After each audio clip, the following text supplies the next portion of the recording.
Workers who have survived these episodes describe a funny feeling where they can take a deep breath and yet they still feel like they're suffocating. On November 5, 2005, 2 workers died at the Valero Energy Corporation refinery in Delaware City, Delaware. They had entered a reactor vessel, a confined space that was filled with nitrogen, an odorless, invisible gas. The accident occurred during a maintenance operation at the 5,000-acre facility, which processes 180,000 barrels of crude oil per day. The complex is one of Valero's 18 U.S. refineries and has 570 employees. The U.S. Chemical Safety Board investigated the accident and issued a case study with safety recommendations. This is not a new issue for the CSB. In fact, the board conducted an earlier investigation into the hazards of nitrogen asphyxiation and issued a safety bulletin in 2003. The bulletin identified 85 nitrogen asphyxiation incidents that occurred between 1992 and 2002, killing 80 people and injuring 50. That study and incidents since it was issued in 2003 show that lives continue to be lost because workers are not being made aware of the dangers of oxygen deprivation. Oxygen comprises 21% of the air we breathe, and humans cannot survive for long when it drops below about 19%. In refineries and chemical plants, dangerous, low-oxygen environments are created when inert gases like nitrogen are used to remove oxygen from pipes and equipment. The risk of an oxygen-deprived atmosphere is that you'll get trapped in that situation. You'll get trapped and die. Dr. T. Guidotti is a physician and chairs the Department of Environmental and Occupational Health at the George Washington University. He describes the effects of oxygen deprivation on workers. From the moment a person first goes in to an oxygen-deprived atmosphere, they are effectively impaired. And when the oxygen-deprived atmosphere begins to enter the lungs, the oxygen in the blood that's going to the brain starts to fall. That affects the brain's judgment, it affects coordination, it affects the ability to exert strength. They fall down, fall unconscious, or their judgment is so impaired that they can't find their way back out, and they die. The CSB case study on the Valero accident underscores the importance of strict safeguards when working around low oxygen environments. Workers are in danger not only inside confined spaces, but also around openings where inert gases, like nitrogen, are flowing out. Here's what we believe happened the night of the accident. Valero's hydrocracker reactor number R1 was shut down for maintenance. A large pipe elbow had been removed, creating an opening surrounded by large steel bolts in the middle of the platform. Workers had wrapped red tape around the bolts and covered the opening with plywood and plastic. Nitrogen flowed into the reactor and exited from the covered opening. Nitrogen is invisible, but it is colored light green here for illustration. Workers had attached a sign reading, "Danger, confined space, do not enter without permit." However, there were no specific warnings posted about the nitrogen hazard. A crew of Matrix contract workers had received a Valero-issued permit to reinstall the pipe elbow. The Safe Work permit did not warn the crew that the reactor was filled with nitrogen. In fact, the permit stated, quote, "Nitrogen purge NA, not applicable." 2 contract workers removed the plywood cover and cleaned the ledge around the opening. At about that time, a 3rd worker noticed a roll of duct tape lying 5 feet down inside the reactor. This presented the crew with a problem. The tape would cause the reactor to fail Valero's cleanliness inspection, and they would not be allowed to reinstall the elbow until it was removed. However, entering the reactor to remove the tape would require obtaining a specially trained and equipped crew and a confined space entry permit from Valero.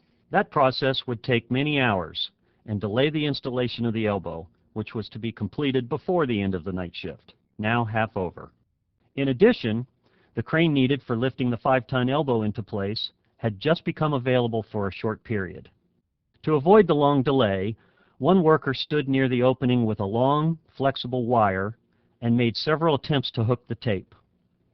But he was unsuccessful. What seemed like an easy task just wasn't working. Most likely, the worker then got closer by sitting on the ledge of the opening with his legs dangling inside, but he still could not remove the tape. Based on the evidence, the CSB developed two possible scenarios for what happened next. In the first scenario, the worker lowered himself into the reactor to quickly grab the tape, relying on his foreman nearby to insert a ladder so he could climb back out. But after lowering himself into the reactor, he inhaled the nearly pure nitrogen inside. Deprived of oxygen, he quickly collapsed. In the second scenario, the worker on the ledge leaned over the opening trying to get closer to the tape.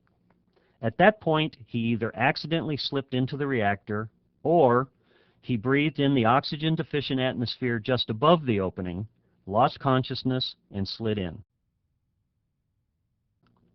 What happened next added to the tragedy. An eyewitness saw the foreman and the contract administrator peering into the reactor. The stricken worker was lying unconscious inside. The foreman quickly inserted the ladder into the reactor and climbed down to help his fellow worker. But without a breathing apparatus, he too collapsed from the lack of oxygen. The contract administrator declared an emergency on his radio. Valero operators then sounded the unit alarm. When company emergency responders arrived a short time later, they saw both victims lying motionless inside the reactor. A handheld meter inserted through the opening showed less than 1% oxygen, a lethal atmosphere. Wearing supplied air breathing equipment, the responders entered the reactor. A rescue hoist was used to remove the workers. It was now almost 10 minutes since the first worker had collapsed. Attempts to revive the men were unsuccessful, and both were later pronounced dead at the hospital. The CSB believes the two workers died within a few minutes of entering the nitrogen-filled reactor. This tragic accident was avoidable. The CSB determined that company training programs and industry good practice guidelines do not adequately warn workers of the dangers of oxygen-deficient atmospheres inside confined spaces. This video shows the inside of the Valero reactor where the accident occurred. The roll of tape still visible just 5 feet below the opening. It's a situation where a worker might be tempted to believe he could quickly get in and out to accomplish what appeared to be a simple task. But safety experts warn that would be fatal. It is far too dangerous for any worker to try to duck in and duck out holding their breath. You can't hold your breath long enough or reliably enough to do this. Nitrogen gas hazards are not limited to the inside of confined spaces. The CSB concluded that industry safety guidelines, Valero procedures, and OSHA standards do not adequately warn of low oxygen hazards outside of confined spaces near openings. A person who's leaning over, for example, with their face close to an opening in a vessel with nitrogen under pressure is not going to be breathing the regular concentration of oxygen in air. That can impair judgment, and it can also cause the person to pass out. Warning signs and barricades are additional protection for workers tempted to enter low oxygen environments. The CSB found that there was a confined space warning sign posted at the opening of the Valero reactor. But it was only after the accident that the company put up a barricade around the work area with a sign reading, "Danger, nitrogen inert gas purge in progress. Oxygen deficient atmosphere, do not pass this point without authorization." When a worker does enter an oxygen deficient confined space and is overcome, it can set the stage for further tragedy, as other co-workers attempt rescue without proper breathing and rescue equipment. This can lead to multiple deaths. It's particularly sad because when an incident like this happens and you have a man down, other workers invariably feel a very human urge to rescue the co-worker. So they run into the situation very often without getting self-contained breathing apparatus, without getting an air supply, and fall victims themselves. It's not a question of the worker's judgment, it's a question of the worker's training. Because if the worker has been adequately drilled and has been informed of the proper procedures, and these procedures have been enforced, that should never happen. Following our investigation, the CSB issued several safety recommendations to the Valero Delaware City Refinery, to the corporation, to the maintenance contractor, and to trade and safety organizations. The recommendations emphasize the need for training in work around confined spaces and on the dangers of oxygen deprivation. The CSB recommended that the American Petroleum Institute, the oil industry's leading trade association, revise its guidelines for safe work in inert, confined spaces. The CSB recommends that the following critical information be conveyed to workers. Nitrogen rapidly overcomes the victim. There is no warning before being overcome. Oxygen deficiencies may exist just outside a confined space opening.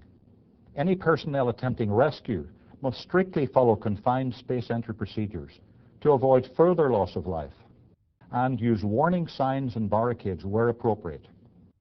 Nitrogen and other inert gases are widely used and vital components in the operation of chemical plants and oil refineries. But they can be silent killers in confined spaces. The CSB believes that lives will be saved if companies provide comprehensive training and strict enforcement of safe work procedures. To view the written CSB case study on Valero and the CSB Nitrogen Safety Bulletin, please visit our website at csb.gov. Thank you for watching this CSB safety video.